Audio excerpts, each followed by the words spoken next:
time! Πάω πρακτική σε ένα πολύ κυριλάτο εστιατόριο που δεν θα πούμε το όνομα. Γιορτές εννοείται το μαγαζί Φίσκα. Σκάει πελάτης. Άκου τώρα. Σκάει πελάτης και ζητάει να του φτιάξουμε ρατατούι.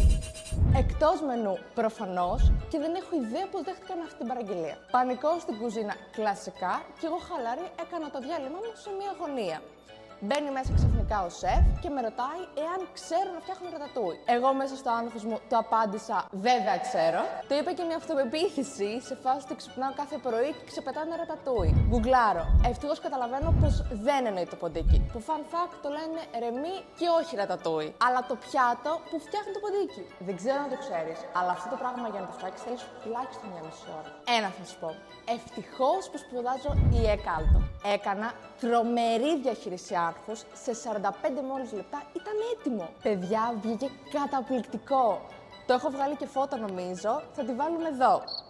Μιας και κάθεσες μέχρι εδώ, κάνε ένα follow και τρέχα η ekalto.gr να κάνεις εγγραφή. Μόνο αυτό θα πω.